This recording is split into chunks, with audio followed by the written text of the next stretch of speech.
খুব সংক্ষেপে আরও কিছু ব্যাপার জানতে চাচ্ছিলাম। আপনি শিবির নিয়েও আমার কাছে মনে হলো অ্যালার্জি আছে, এবং শিবিরের রক কাটার ইতিহাস সম্পর্কে আপনি বলছেন যে এটা একটা ফ্যাসিনেটিং টপিক, এবং একটা সময় আপনি লিখলেন যে কেউ যদি ভিকটিম হয়ে থাকে আপনাকে যেন জানায় আপনি একটা ডিটেইল কাজ করতে চান। তো কাজ কি করছেন বা এগিয়ে কাজ অলরেডি চলতেছে। আমরা বেশ কয়েকজন সার্ভাইভার, আমি খুব আগ্রহী সেটা দেখবার জন্য। না, আমরা বেশ কয়েকজন সার্ভাইভার পেয়েছি, এবং এটা বেসিক্যালি যেটা আমি বলতে পারি, যেমন মানে এক একটা দলের, এখানে কিন্তু আবার ছাত্রদল বা ছাত্রলীগ তো ধোয়া তুলসী পাতা না, এক একটা দলের এক এক ধরনের মোড অফ অপারেশনস থাকে। তো শিবিরের একটা সময় রক কাটাটা শিবিরের একটা মোড অফ অপারেশনস ছিল। এবং এখানে একটা ইন্টারেস্টিং জিনিস হলো যে আপনি দেখবেন যে ওই যে ফেসবুকে ট্রোল তাসনিম খলিল বলছিল কই কই কই সেই ইনভেস্টিগেশন, এখনও তো পাওয়া যায় নাই, ঠিক আছে?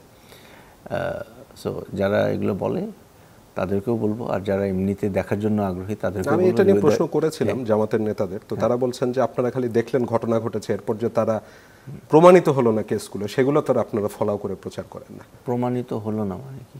প্রমাণিত কেন হয়নি? কোন কি প্রমাণ করতে হবে? কিছু তারা এক্সাম্পল দেয় অবশ্য। যাই হোক, আমি আপনার ওইটার জন্য ওয়েট করছি। না, তারা তো এখন শিবির বা জামাতের লোকজনের সমস্যা হলো যে তারা তো কন্টিনিউয়াসলি গোলপোস্ট সরাইতে থাকে। হ্যাঁ, একজন বলবে যে একটা প্রমাণ দেন যে শিবির রক কাটছে, তাইলে আমি রাজনীতি করা ছেড়ে দিব। তো আপনি প্রমাণ দিলেন যে হ্যাঁ এই যে দেখেন তো এই কেসটা কি, হ্যাঁ, তখন বলবে না এই প্রমাণে হবে না। একটা প্রমাণ দেন যে আদালতে এইটা গেছে, তো বললেন এই যে আদালতে মামলা হয়েছে, না এটা হবে না, আদালতে রায় হয়েছে ওই রকম দেখান।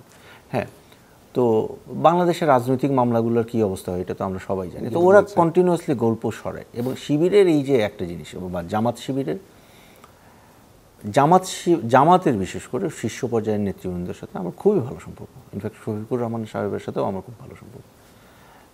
কিন্তু এবং এরা খুবই সুয়াভ টাইপের মানুষজন, খুবই বুদ্ধিমান, স্মার্ট, খুব পলাইট, পলিশড অ্যান্ড পলাইট। কিন্তু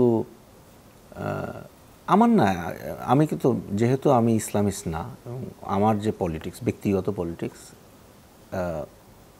জামাত শিবির ওইটার বিপরীত। মানে I am against them, I am their opposition, তাই না? আমার একটা জিনিস খুব ভালো লাগে, সেটা হলো যে শিবিরের যে সাধারণ যে কর্মী সমর্থক যারা আছে, বা ফেসবুকে যে শিবিরের যে ক্রাউডটা আছে, এরা আমাদের মতো লিবারাল সেকুলারদের খুব একটা উপকার করতেছে। সেটা হলো যে তারা যেভাবে গালাগালি করে, মানে that is the biggest recruitment tool for us liberals. তাদের নোংরামি, তাদের ভণ্ডামি, তাদের কুৎসিত কদর্য গালাগালি এবং আক্রমণ, এগুলো তো সাধারণ মানুষ দেখে। এই যে আমার ফেসবুক পোস্টে যখন মানুষ এসে, মানে শিবিরের পোলাপাইনে এসে যখন, বা আলবটর বলে, আমাদের শাহেদুল্লাহ নাম দিয়েছে আলবটর বাহিনী যখন আমাদেরকে কুৎসিত কদর্য ভাষায় আক্রমণ করে, একটা কমেন্ট আন্না হলেও 100টা মানুষ পড়ে, এবং তারা বুঝে যে আচ্ছা this is what Jamaat Shibir is.